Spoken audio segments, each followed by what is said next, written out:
Le bonheur, ça n'est pas ce que tu crois. Je te fais cette vidéo en direct de ma salle de sport et c'est la deuxième fois que j'enregistre la vidéo parce que je viens d'avaler un petit peu de savon, je ne sais pas comment c'est possible, mais bon. Le bonheur, ça n'est pas ce que tu crois. En ce moment dans ma vie, je touche des niveaux de ce qu'on pourrait appeler bonheur, avec plein de guillemets parce que j'aime pas du tout ce mot, que j'ai jamais touché. Je pense, enfin c'est pas je pense, et je peux dire que je n'ai jamais été aussi heureux de ma vie.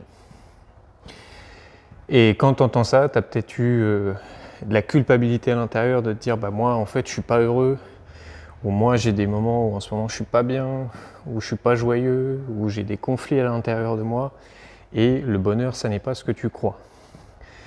Parce que malgré que ce que je vis actuellement, j'ai jamais touché ces niveaux de bonheur là dans ma vie, je peux te dire que de l'inconfort, il y en a toujours, des downs, il y en a toujours, de la tristesse, il y en a toujours, des challenges, il y en a toujours, et que ça rentre dans ce que je vis. Je ne vis pas là un état où tout est beau, tout est rose, je suis en paix et en joie 24 heures sur 24, pas du tout. C'est une fluctuation d'état intérieur, d'émotions, et c'est justement ce fantasme de croire que le bonheur, en fait, c'est un état dans lequel tu serais heureux tout le temps, bien tout le temps. Jamais de moments de down, jamais de moments de tristesse, de nostalgie, de culpabilité, de tout ça. En fait, ça rentre là-dedans. Et que plus tu luttes contre ça, moins tu vas être heureux. Plus tu te dis que le bonheur, ben en fait non, ça doit être un état un peu où je suis arrivé au sommet, où plus rien ne me touche et puis je suis bien tout le temps. Plus tu vas lutter contre ces moments inévitables, parce que c'est inévitable. Pardon, même le Dalai Lama, il vit des choses comme ça. Des moments où il est moins bien, des moments où il n'est pas dans la joie, des moments où voilà. Ça fait partie intégrante de l'existence d'un humain. Plus tu luttes contre ça, plus ça va créer du conflit intérieur, moins tu vas être heureux.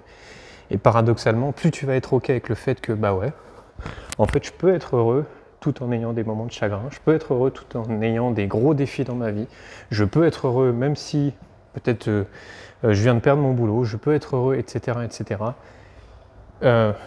En fait, moi j'associe plus cet état à la paix.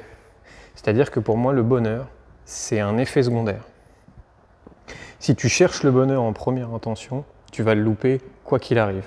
Je ne sais pas si tu as déjà fait ce petit jeu avec ton œil, tu sais, sur ton œil, sur le, je sais pas comment on appelle ça, la cornée peut-être. Bah, si tu te concentres à un moment donné, tu vas voir qu'il y a des espèces de petites taches sur ton œil. Ça a dû déjà t'arriver quand tu floutes un peu ta vision, tu vois apparaître des petites taches. Et des fois, ces taches, si tu essayes de les regarder, elles s'en vont. Elles se décalent à chaque fois. En fait, c'est impossible de les voir en face parce que quand tu cherches à les regarder de face, elles fuient. Bah, le bonheur, c'est pareil. Alors que quand tu stabilises ta vision et que tu ne cherches pas à les regarder, bah là, tu les vois. Bah, le bonheur, c'est exactement que cette petite tache sur ta cornée. C'est un truc, plus tu le cherches, moins tu vas le trouver. Moins tu le cherches, plus tu vas le trouver. Le bonheur, c'est un effet secondaire de la paix. Le bonheur, c'est un effet secondaire de la paix. Plus tu vas être en paix avec tes hauts, tes bas, tes biens, tes moins bien, tes tristesses, tes joies, tes conflits, tes pas conflits, tes moments où tu as été performant, les autres où tu n'as pas été performant, là, tu vas toucher des niveaux profonds d'épanouissement, d'amour pour toi, de paix intérieure. Arrête d'essayer de changer ta vie extérieure, ou enfin tu peux continuer, mais en tout cas, c'est cool de changer sa vie extérieure, mais enlève cette croyance de c'est en changeant ma vie extérieure qu'à un moment donné, mon état intérieur va bouger. Fais évoluer ta vie extérieure, c'est génial et c'est important. Par contre, tout est à l'intérieur, c'est à l'intérieur que ça se passe.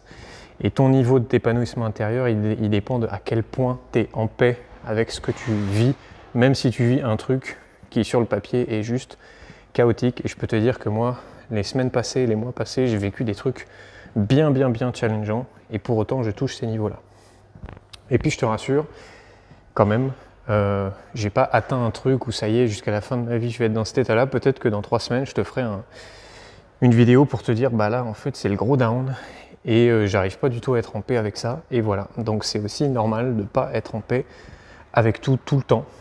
Est-ce que c'est possible? Oui, je pense que c'est possible, mais en tout cas, c'est un chemin.